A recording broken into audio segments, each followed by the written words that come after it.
This is Sydney, mostly known by his rapper name Lil Flexer.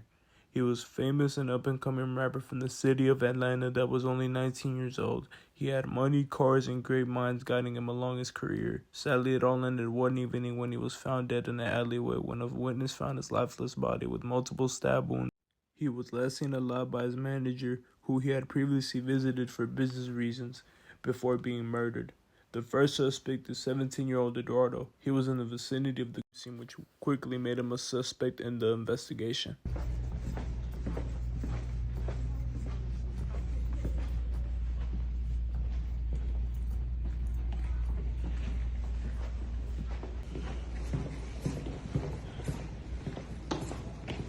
Hey. Yeah. Give me your money. No.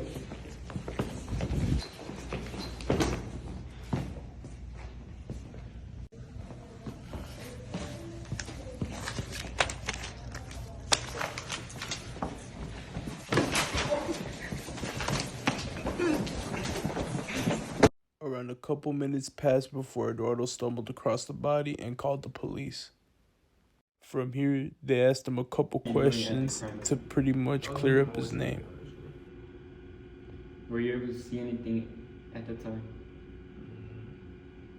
I mean, I was kind of far, but I did see someone run out the alleyway with a ski mask on because I couldn't really see his face. Is there any connection between you and the victim?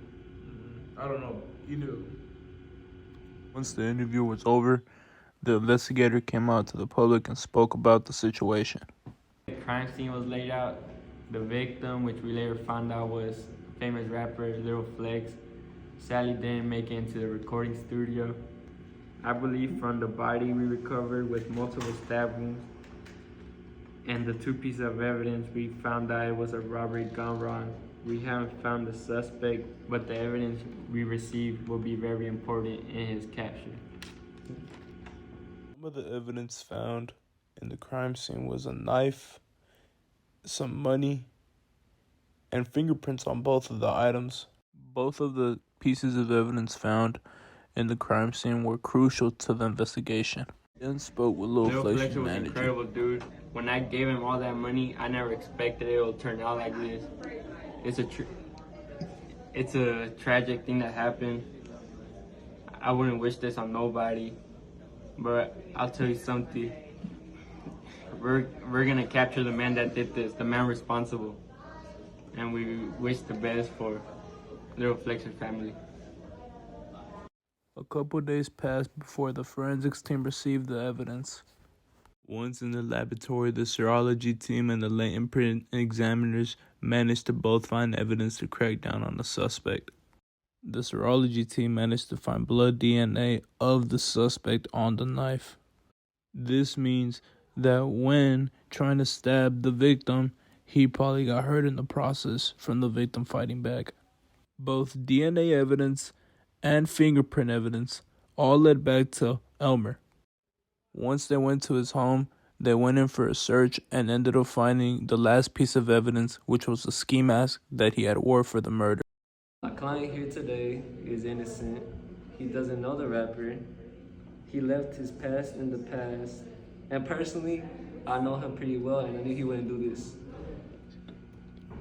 Due to the amount of clear evidence found against Elmer, he was quickly sentenced to life in prison. Sentence you to second-degree murder and life in prison, 25 years, not eligible for parole. From the way the evidence was left behind, investigators deemed this as a robbery gone wrong.